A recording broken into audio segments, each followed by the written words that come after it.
Hello friends, आज हमारा जो टॉपिक है क्लास 12 आरबीसी हिंदी मीडियम का, वो है क्लोनिंग वाहक का चयन। हमने इससे पहले पढ़ा था कि जो जीन हमने पृथक किए, जो जीन हमने पृथक किए, जीन का पृथक्करण और उसकी जो पहचान की है, विभिन्न एंजाइमों द्वारा काटा है, उसे काटने के बाद में रिकॉम्बिनेट डीएनए या पुनर्योगक डीएनए बनाया हमने। विभिन्न एंजाइमों के द्वारा उसको काटते हैं और काटने के बाद में हम क्या करते हैं, वाहक और विजातीय जो डीएनए उसको आपस में क्या किया जाता है, जोड़ा जाता है। अब हम बात करते हैं कि क्लोनिंग वाहक का चयन। क्लोनिंग वाहक यानी विजातीय डीएनए के साथ में, विजातीय डीएनए को किसके साथ में जोड़ा जाता है, विजातीय जो डीएनए उसको किसके साथ में जोड़ा जाता है, उसके बारे में हम अध्ययन करेंगे। तो क्लोनिंग वाहक का चयन, सबसे पहला आता है वाहक होता क्या है, ऐसा डीएनए जिसमें विजातीय डीएनए से जुड़ने की क्षमता पाई जाती है। ऐसा डीएनए जिसमें विजातीय डीएनए से जुड़ने की क्षमता पाई जाती है, यानी जो विजातीय डीएनए है उससे वाहक का डीएनए आसानी से जुड़ सकता है। साथ ही विजातीय डीएनए की रेप्लिकेशन करने की क्षमता पाई जाती है, यानी उसकी कॉपी बनाने की क्षमता है वो पाई जाती है। वाहकों के उदाहरण है प्लाज्मिड, बैक्टीरियोफेज है, कॉस्मिड है, वाईएससी इस artificial chromosome, BSC bacterial artificial chromosome, phasmid है, सटल वाहक है। ये क्या है, वाहकों के एग्जाम्पल हैं। वाहकों के क्या है, एग्जाम्पल। वाहकों का मतलब समझ गए आप, वाहक का मतलब होता है जिससे विजातीय डीएनए को जोड़ा जा सकता है, यानी जिसमें विजातीय डीएनए के साथ में जुड़ने की क्षमता है वो पाई जाती है, उसे हम बोलते हैं वाहक, बोलते हैं वेक्टर है वो कहा जाता है। यानी जैसे हम उदाहरण देते हैं, यहां उदाहरण आता है प्लाज्मिड आता है। सबसे पहले क्या आता है, प्लाज्मिड। प्लाज्मिड क्या होता है, गुणसूत्र, जो जीवाणु है उसके अंदर पाया जाने वाला एक अतिरिक्त क्रोमोसोम या गुणसूत्र पे है होता है। अब हम बात करते हैं सबसे वाहक की क्या विशेषता होनी चाहिए, वाहक है उनकी क्या क्या विशेषता होनी चाहिए। वाहक की पहली विशेषता होती है इसमें प्रपोसी कोशिका में स्वतंत्र रूप से प्रतिकृति करने की क्षमता होनी चाहिए। प्रपोसी कोशिका, प्रपोसी कोशिका का मतलब क्या होता है, विजातीय जो डीएनए होता है, विजातीय जो डीएनए होता है इसको वाहक के साथ में जोड़ा जाएगा और जोड़ने के बाद में इसको प्रपोसी कोशिका में डाला जाएगा। तो ये प्रपोसी कोशिका में स्वतंत्र रूप से इसमें प्रतिकृति यानी रिप्लिकेशन की क्षमता है वो होनी चाहिए। दूसरा है प्रपोसी कोशिका में आसानी से प्रवेश करने वाला हो, वह प्रपोसी कोशिका से आसानी से पृथक होना चाहिए। तीसरा है वाहक में विशिष्ट रेस्टिकेशन साइट होनी चाहिए जहां पर विजातीय डीएनए को जोड़ा जा सके। और चौथा आता है इसमें एक चिन्हित स्थल होना चाहिए जिसे रूपांतरित कोशिकाओं की आसानी से पहचान है वो की जा सके। तो हम पढ़ेंगे वाहक की विशेषताएं। वाहक की कौन कौन सी विशेषताएं हैं वो होनी चाहिए। वाहक की जो पहली विशेषता है वो होती है, वाहक की जो पहली विशेषता है वो ये पाई जाती है कि परपोसी कोशिका में, परपोसी कोशिका में, परपोसी कोशिका में, परपोसी कोशिका में स्वतंत्र प्रतिकृति की क्षमता होनी चाहिए, प्रतिकृति क्षमता होनी चाहिए, होनी चाहिए। परपोसी कोशिका में स्वतंत्र प्रतिकृति की क्षमता है वो होनी चाहिए। दूसरा पॉइंट आता है परपोसी कोशिका में आसानी से प्रवेश करने वाला हो और आसानी से पृथक करने वाला हो, यानी आसानी से प्रवेश व पृथक करने वाला होना चाहिए। ठीक है। तीसरा पॉइंट आता है वाहक में विशिष्ट रेस्टिकेशन साइड होनी चाहिए, यानी आर साइड, विशिष्ट आर साइड होनी चाहिए, रेस्टिकेशन साइड होनी चाहिए कि जहां पर विशेष एंजाइम है वो कार्य कर सके। और चौथा आता है विशिष्ट चिन्हित स्थल पाए जाने चाहिए, चिन्हित स्थल है वो पाए जाने चाहिए, जिससे कि आसानी से इनकी पहचान है वो की जा सके। ठीक है, तो ये है वो वाहक की विशेषता होनी चाहिए। अब हम पढ़ेंगे सबसे पहला एग्जाम्पल इसका जो आता है वो आता है प्लाज्मिड। अब हम पढ़ेंगे कि प्लाज्मिड है वो क्या होता है। प्लाज्मिड है वो क्या होता है। प्लाज्मिड देखो, ये जीवाणु सेल है, जीवाणु कोशिका होती है, जीवाणु के अंदर प्लाज्मिड, ये दूसरा होता है जीनधर या जीवाणु गुणसूत्र। ये प्लाज्मिड होता है जिसे हम बोलते हैं अतिरिक्त गुणसूत्रीय संरचना। क्या कहते हैं? अतिरिक्त गुणसूत्रीय संरचना कहते हैं। यानी जीवाणु के अंदर जो मूल गुणसूत्र है उसको छोड़कर अन्य गुणसूत्र भी पाया जाता है, जिसे हम बोलते हैं प्लाज्मिड। क्या बोलते हैं? प्लाज्मिड है वो कहा जाता है। जीवाणु कोशिका में मूल डीएनए के अलावा एक वर्ताकार अतिरिक्त डीएनए पाया जाता है, जिसे हम कहते हैं प्लाज्मिड कहते हैं। प्लाज्मिड की खोज 1952 में लेडरबर्ग ने जीवाणु कोशिका में की। 1952 में लेडरबर्ग ने जीवाणु कोशिका में इसकी खोज है वो की थी।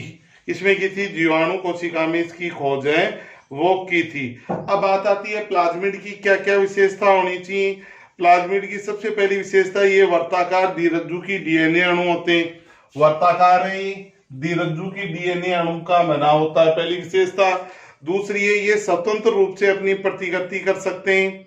तीसरी है ये जीवाणु की वृद्धि व उसमें जीवित रहने के लिए आवश्यक नहीं होते हैं। चौथा, इनमें विजातीय डीएनए को जोड़ने के लिए विशिष्ट रेस्ट्रिकेशन साइट है वो पाई जाती है। यानी इस पर विजातीय डीएनए को आसानी से क्या किया जा सकता है? जोड़ा जा सकता है। पांचवा था इनमें चिन्हित स्थल भी उपस्थित होते हैं, चिन्हित स्थल भी पाए जाते हैं। ये होती है प्लाज्मिड की विशेषता होती है।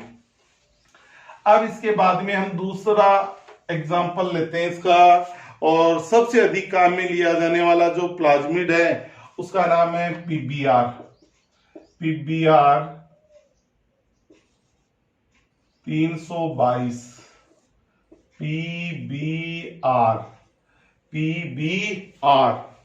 पीबीआर 322 का उपयोग है सबसे अधिक है वो किया जाता है। इकोलाई जीवाणु में क्लोनिंग सहवाग के नाम से जाना जाता है। यहाँ पी का अर्थ है वो होता है प्लाज्मिड। ठीक है, पी का अर्थ क्या होता है? प्लाज्मिड। वी का आता है वोलिवार। वी का अर्थ क्या होता है? वोलीवर। और आर का अर्थ, आर का जो अर्थ होता है रोड्रीगेज।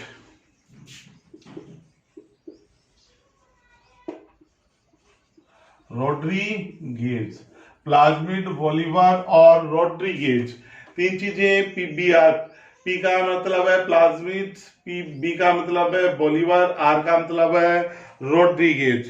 पी प्लाज्मिड है, वोलीवर वैज्ञानिक का नाम है, रोड्रीगेज वैज्ञानिक का नाम है। और 322 है वो खोज का क्रम है। इसका क्या है? खोज का क्रम। ठीक है, यानी पी प्लाज्मिड है, बी वोलीवर है, आर रोड्रीगेज है, 322 है वो खोज का इसका क्रम होता है। क्या होता है? खोज का क्रम। सर्वाधिक क्लोनिंग में जो प्लाज्मिड काम में लिया जाता है वो है पीबीआर 322। ठीक है, तो ये है इसका नाम। अब बात ये आती है कि ये जो पीबीआर 322 है इसमें रेस्टिकेशन एंडोन्यूक्लियस एंजाइम है वो भी पाए जाते हैं और इसमें प्रतिरोधी जीन भी पाए जाते हैं। ठीक है, अब बात ये आती है कि इसकी संरचना है, स्ट्रक्चर है वो किस प्रकार से होती है, उसके बारे में हम चर्चा करते हैं। पीबीआर 322 की जो स्ट्रक्चर है वो किस प्रकार से होती है, इसमें कौन कौन से जो एंजाइम हैं वो पाए जाते हैं, उनके बारे में हम चर्चा करते हैं। अब देखो इसकी संरचना में,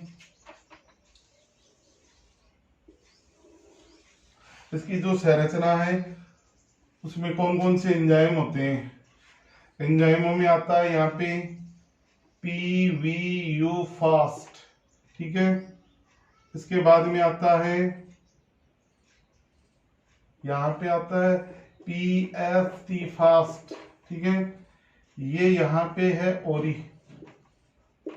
ठीक है, इसके बाद में आता है PVU सेकेंड, यहाँ आता है SAL फर्स्ट, यहाँ आता है BAMH फर्स्ट, यहाँ आता है हिंद थर्ड, ठीक है। इसके बाद में ये एंजाइम है इसमें, ठीक है। और दो जीन दिए AMPR और TETR, TETR, ठीक है। अब देखो ये PBR 322 की स्ट्रक्चर है। इसमें जो रेस्टिगेशन एंजाइम है उन रेस्टिगेशन एंजाइमों में नाम है PST first, CLA first, Hind third, BM first, PVU second, ICOR first. यहाँ पे एक एंजाइम और पाया जाता है जिसका नाम है ICOR फर्स्ट। प्रतिबंधित एंजाइम या रेस्ट्रिगेशन एंजाइम है, उनके नामकरण की जो पद्धति है वो पहले ही बताई जा चुकी है। यानी इनमें जिस जीवाणु से या जीव से इनको खोजा गया है उनके वंश का नाम पहला, दूसरा है जाति और के दो नाम आएंगे, तीसरा है उनका प्रभेद का नाम, और चौथा आता है वो उनके खोज का क्रम है। तो ये सभी जो नाम दिए गए रेस्टिगेशन एंजाइमों के इसी प्रतिबंधित एंजाइमों के नामकरण के तहत है वो नाम दिए गए हैं इनके सभी के। तो ये जो PBR 322 है, PBR 322 है, ये सभी एंजाइम हैं वो PBR 322 में पाए जाते हैं। इसके अलावा इसमें 12 रेस्टिगेशन साइड है, एंडोन्यूक्लियोइड साइड पाई जाती है। इसमें प्रतिरोधी जीन है वो पाए जाते हैं, 2 हैं, एम्पिसिलिन और टेट्रासाइक्लिन पाई जाती हैं जो चिन्हित स्थल की तरह कार्य करती हैं। और इसमें रेप्लिकेशन ऑफ प्लाज्मिड जीन एक प्रोटीन का निर्माण करती है। ये जो प्रोटीन है प्लाज्मिड के प्रतिकरण की में सहायता करती है। इसमें एक ओरी स्थल होता है जहां से प्लाज्मिड में रेप्लिकेशन की क्रिया स्टार्ट होती है। देखो ये जो ओरी रेप्लिकेशन साइड होती है, रेप्लिकेशन साइड क्या होती है? देखो रेप्लिकेशन साइड का मतलब होता है वह स्थल जहां से रेप्लिकेशन प्रतिगति की क्रिया प्रारंभ होती है उसे हम बोलते हैं रेप्लिकेशन साइड, बोलते हैं ओरी। Origin of species, origin of replication side है ये, यानी जहां से रेप्लिकेशन की क्रिया प्रारंभ होती है। तो ये प्लाज्मिड में ओरी है, ओरी से ही रेप्लिकेशन की क्रिया है वो क्या होगी? प्रारंभ होगी। प्लाज्मिड PBR 322 अपने से 5 से 10 kbp वाले विजातीय डीएनए को जोड़ सकता है। 5 से 10 kbp वाले विजातीय डीएनए को जोड़ने का क्या कर सकता है? कार्य है वो कर सकता है। इसमें विजातीय डीएनए को जोड़ने के लिए सर्वप्रथम रेस्टिगेशन एंडोन्यूक्लियस एंजाइम की सहायता से प्लाज्मिड को काटकर रेखीय बना लेते हैं। इसमें दोनों सिरों के बीच डीएनए लाइगेज एंजाइम की सहायता से विजातीय डीएनए को जोड़ देते हैं। निर्मित प्लाज्मिड को पुनर्योगज प्लाज्मिड है वो कहा जाता है। अब बात यह आती है कि इस प्लाज्मिड की क्रिया है वो किस प्रकार से करवाई जाती है, उसका वर्णन है वो हम पढ़ेंगे संक्षेप में। उसका वर्णन है वो हम अभी संक्षेप में उसको पढ़ेंगे, ठीक है। ये देखो ये जो स्ट्रक्चर आपको दिखाई दे रही है बोर्ड पे, ये है प्लाज्मिड। किसकी स्ट्रक्चर है? प्लाज्मिड की स्ट्रक्चर है ये PBR 322 की। और ये आपको दिया हुआ है विजातीय डीएनए। क्या दिया है? विजातीय डीएनए दिया हुआ है। और ये दिया है PBR 322 जिसका आणविक क्लोनिंग में सर्वाधिक मात्रा में उपयोग किया जाता है। यानी इसकी जो क्रिया विधि है वो किस प्रकार से संपन्न होती है। अब इसमें विजातीय डीएनए खंड को जोड़ने के लिए सर्वप्रथम रेस्टिगेशन एंडोन्यूक्लियस एंजाइम की सहायता से प्लाज्मिड को काटकर क्या बना लिया जाता है? रेखीय बना लिया जाता है। यहां हमें इन दोनों के ऊपर जो क्रिया करवाते हैं वो क्रिया करवाते हैं रेस्टिगेशन एंडोन्यूक्लियस एंजाइम की। और इनमें मुख्य एंजाइम आता है ICOR first enzyme, restriction endonuclease enzyme को रेस्टिकेशन एंडोन्यूक्लियस एंजाइम से विजातीय डीएनए और प्लाज्मिड दोनों को काटा जाता है, यानी दोनों को समान रेस्टिकेशन एंडोन्यूक्लियस एंजाइम से काटा जाएगा, इक्वार फर्स्ट से। और पीबीआर 322 है, ये वर्ताकार पाया जाता है, इसको बना लिया जाता है रेखीय। कैसा बना लिया जाता है? रेखीय बना लिया जाता है। इस पर दो क्रिया करवा ली तो ये कैसा बन गया भाई? रेखीय बन गया। कैसा बन गया? रेखीय बन गया। यहां से इसमें साइड आ गई ए टी, और यहां इधर वाली साइड में यहां दिया हुआ है इसका ATT, यहां ATT। अब यहां पर जो विजातीय डीएनए, इसको भी समान एंजाइम से काटा गया है, समान एंजाइम से विजातीय डीएनए को भी काटा गया है, इक्वार फर्स्ट से ही काटा गया है। तो यहां पर आप तो में TTA प्राप्त हुआ, और इधर प्राप्त हुआ AAT प्राप्त हुआ। ये जो है वो विजातीय डीएनए है, ये है प्लाज्मिड का डीएनए, प्लाज्मिड का डीएनए है। ठीक है, अब इन दोनों को हमने क्या किया? डीएनए लाइगेज एंजाइम की सहायता से इनको क्या कर दिया? दोनों को जोड़ दिया। डीएनए लाइगेज एंजाइम की सहायता से दोनों को हमने क्या कर दिया? जोड़ दिया।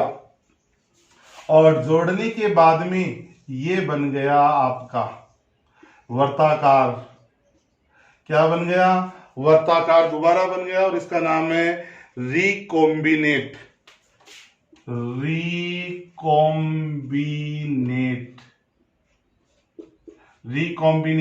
प्लाज्मिड। क्या बन गया? कॉम्बिनेट प्लाज्मिड बन गया। क्या बन गया? रिकॉम्बिनेट प्लाज्मिड है वो बन गया है ये। ठीक है, तो रिकॉम्बिनेट जो प्लाज्मिड है, अब इस प्लाज्मिड को क्या कर दिया जाएगा? परपोषी कोशिका में इसका ट्रांसफर है वो कर दिया जाएगा। यानी कहने का मतलब क्या है? देखो, इसकी पूरी जो क्रियाविधि है उसका वर्णन है वो कैसे है। पूरी जो क्रियाविधि है पीबीआर 322 की क्रियाविधि क्या है? सबसे पहले हम बात करते हैं प्लाज्मिड 322 अपने से 5 से 10 kbp वाले विजातीय डीएनए को जोड़ने का कार्य कर सकता है। अब बात आती है इसमें विजातीय डीएनए को जोड़ने के लिए सर्वप्रथम रेस्टिकेशन एंडोन्यूक्लियस एंजाइम की सहायता से प्लाज्मिड को काटकर वो कैसा बना लेते हैं? रेखीय बना लेते हैं। कैसा बना लेते हैं? रेखीय बना लेते हैं। यानी जो प्लाज्मिड है उस प्लाज्मिड पर हम क्रिया करवाएंगे रेस्टिकेशन एंडोन्यूक्लियस एंजाइम, इक्वार फर्स्ट की, पीबीआर 322 और विजातीय डीएनए पर। अब क्या होगा? वर्ताकार जो डीएनए है वो, वर्ताकार प्लाज्मिड है वो रेखीय बन जाएगा, और जो विजातीय डीएनए है वो पहले से ही रेखीय था। अब विजातीय डीएनए और जो प्लाज्मिड है वो उन दोनों को जोड़ दिया जाएगा डीएनए लाइगेज एंजाइम से, और जोड़ने के बाद में जो संरचना बनेगी उसका नाम है रिकॉम्बिनेट प्लाज्मिड कहलाता है। ये क्या कहलाता है? Recombinant plasmid. यानी वाहक जो होता है उसमें यही गुण होने चाहिए, विजातीय डीएनए को जोड़ने की क्षमता होनी चाहिए, और इसमें रेप्लिकेशन की क्षमता है वो पाई जानी चाहिए, और प्रपोषी कोशिका में इसका आसानी से स्थानांतरण हो सके, और आसानी से ये क्या हो सके? पृथक हो सके। ये गुण है वो वाहक में होने चाहिए, वेक्टर में होने चाहिए। तो ये हमारा जो पीबीआर 322 के बारे में हमने अध्ययन किया है। अब आता है रेप्लिकेशन की स्थिति के आधार में जीवाणु में दो प्रकार के गुणसूत्र हैं। पहला तो होता है प्लाज्मिड, जीवाणु कोशिका में स्वतंत्र रूप से रेप्लिकेशन करने वाले डीएनए वो प्लाज्मिड कहलाते हैं, और दूसरे जो होते हैं वो होते हैं एपिसोम। क्या होते हैं? एपिसोम कहलाते हैं अधिकार। ये क्या होते हैं? जीवाणु कोशिका में मुख्य गुणसूत्र से जुड़कर रेप्लिकेशन करने की जो क्षमता है वो इनमें पाई जाती है। ठीक है, अब इसके बाद में वाहक का जो एग्जाम्पल आता है दूसरा बहुत ही अच्छा, वो होता है जीवाणु भोजी, और इसे हम बोलते हैं बैक्टीरियोफेज। क्या बोलते हैं? बैक्टीरियोफेज बोलते हैं। अब बात आती है बैक्टीरियोफेज या जीवाणु भोजी क्या होते हैं। जो जीवाणुओं को संक्रमित करते हैं, जो जीवाणुओं को संक्रमित करते हैं, जो जीवाणुओं को संक्रमित करते हैं वो कहलाते हैं बैक्टीरियोफेज। क्या कहलाते हैं? बैक्टीरियोफेज कहलाते हैं। यानी जीवाणुओं को संक्रमित करने वाले हैं वो बैक्टीरियोफेज या जीवाणु भोजी कहलाते हैं। इनका उदाहरण है लेम्डा जीवाणु भोजी। एग्जाम्पल लेम्डा जीवाणु भोजी। दूसरा होता है M13 जीवाणु भोजी। M13 जीवाणु भोजी। और तीसरा जो उदाहरण होता है वो जो इसका उदाहरण है वो M13 जीवाणु भोजी आदि। अब है प्लाज्मिड की तुलना में जीवाणु भोजी अधिक बेहतर वाहक के रूप में काम क्यों लिए जाते हैं? प्लाज्मिड की तुलना में जीवाणु भोजी का उपयोग है वो अधिक क्यों किया जाता है उसके बारे में हम अध्ययन करेंगे। तो हमने पढ़ा जीवाणु भोजी जो जीवाणुओं को संक्रमित करते हैं, बैक्टीरियोफेज या जीवाणु भोजी। एग्जाम्पल है लेम्डा जीवाणु भोजी और दूसरा है M13 जीवाणु भोजी। अब हम पढ़ेंगे कि जो प्लाज्मिड की तुलना में जीवाणु भोजी का उपयोग है वो वाहक के रूप में क्यों किया जाता है, इसका रीजन क्या है। पहला रीजन आता है जीवाणु भोजी। जीवाणु भोजी, जीवाणु भोजी से 24 kbs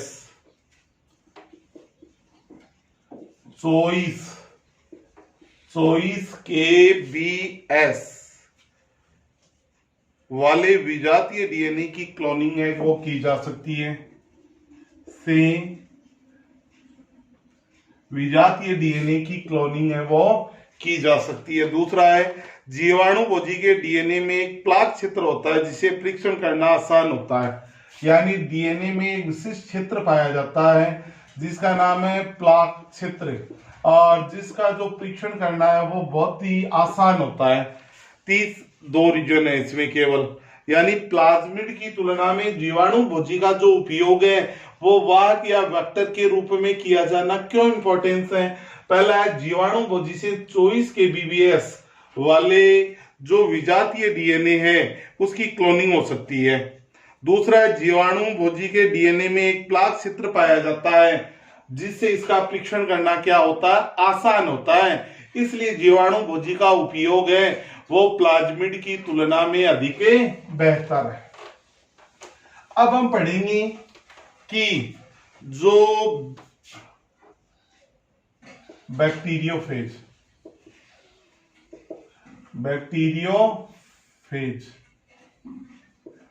लेम्डा बैक्टीरियोफेज का M13 जीवाणु भोजी की तुलना में अधिक उपयोग होता है। का M13 बैक्टीरियोफेज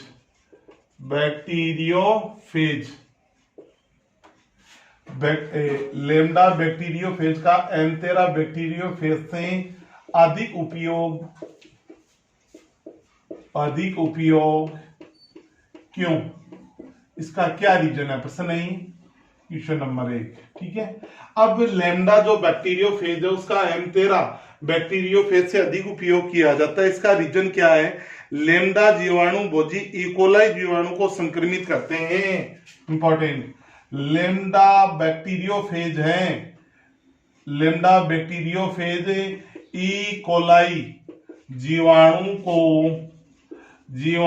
को संक्रमित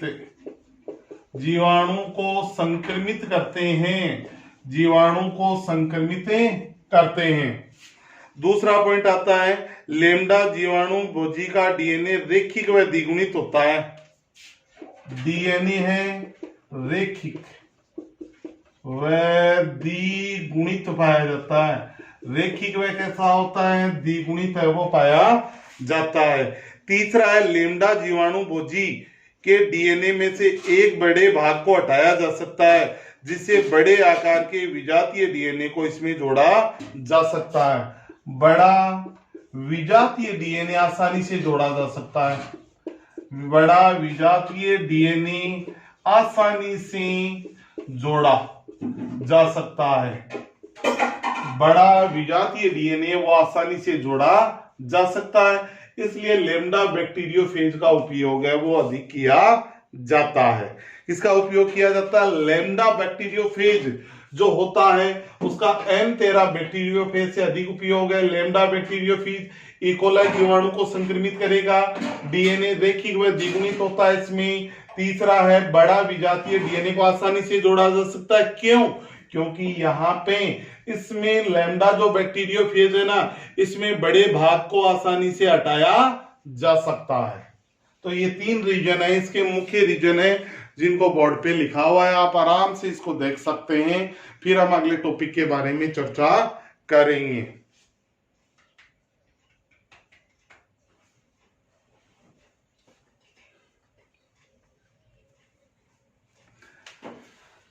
अब हम आगे बढ़ते हैं।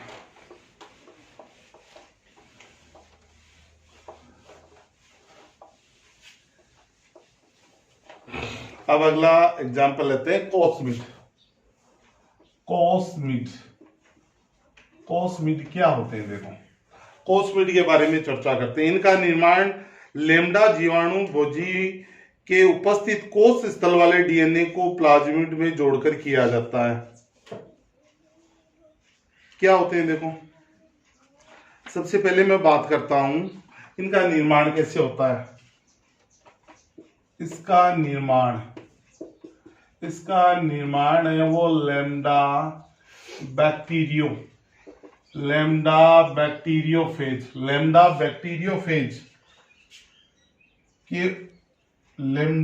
बैक्टीरियोफेज में उपस्थित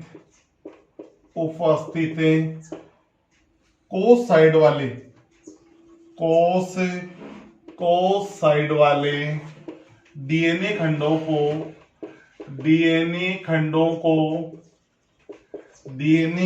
को प्लाज्मिड से जोड़कर किया जाता है। ठीक है। दूसरा है इनकी खोज वो 1978 में हॉर्न व कॉलिंस ने की। ठीक है। और बाद में आती है ये वाक 30 से 40 kbp वाले विजातीय डीएनए को प्रपोसी कोशिका में स्थानांतरित कर सकता है। क्या कर सकता है? आसानी से स्थानांतरित कर सकता है। अब ये बात आती है कि स्ट्रक्चर ऑफ कोसमिड क्या है। स्ट्रक्चर ऑफ कोसमिड की संरचना क्या होती है, कौन कौन से एंजाइम होते हैं? ये तो है यहाँ पे इसका कोष स्थल होता है इसका, और ये एंजाइम दिया हुआ है यहाँ पे, इसका नाम है BAMH फर्स्ट, यहाँ पे दिया है, ये दी है ओरी, जहां से रेप्लिकेशन की क्रिया प्रारंभ होगी। ये प्रतिरोधी जीन है टेटार। ठीक है। इसके बाद में आता है ये कोसाइट है, कोसाइट। ठीक है। यहाँ पे पाई जाती है इसके कोसाइट। ये है स्ट्रक्चर ऑफ कोसमिड। कोसमिड होता क्या है? कोसमिड का निर्माण है लेम्डा बैक्टीरियोफेज में उपस्थित कोस साइड वाले डीएनए खंडों को प्लाज्मिड से जोड़कर है वो किया जाता है। 1978 में हॉर्न व कॉलिंस ने इसकी खोज की, और ये 30 से 40 kbp वाले जो विजातीय डीएनए को प्रपोसी कोशिका में स्थानांतरित कर सकता है। और इसमें जो सबसे मुख्य उदाहरण आता है इसका PLFR5 आता है। ये इसका इंपॉर्टेंट एग्जाम्पल होता है। ठीक है। तो ये थी कोसमिड वाहक, ये वेक्टर है, ये भी क्या है? वेक्टर है। देखो,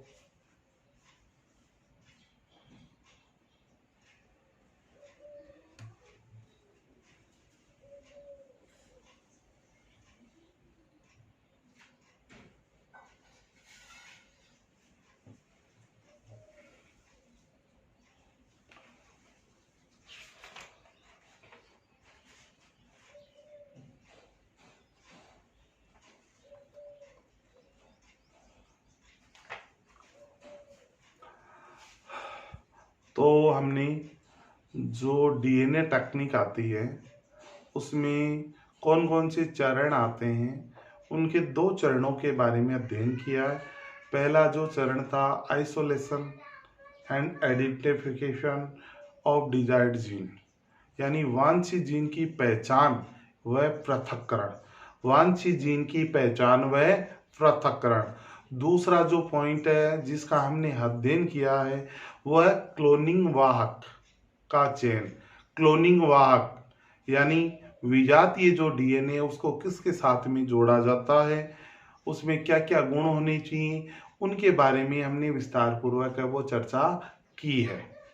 अब जो हम तीसरे पॉइंट के बारे में विस्तार पूर्वक अध्ययन करेंगे वो होगा वांछित जीन का क्लोनिंग वाहक में निवेशन। वांछित जीन का क्लोनिंग वाहक में निवेशन है वो किस प्रकार से किया जाता है, उसके बारे में हम विस्तार पूर्वक है वो चर्चा करेंगे नेक्स्ट वीडियो के अंदर। तो आज का जो वीडियो उसमें इतना ही। नेक्स्ट जो वीडियो उसमें हम नया टॉपिक है वो देने करेंगे। तो ओके, बाय।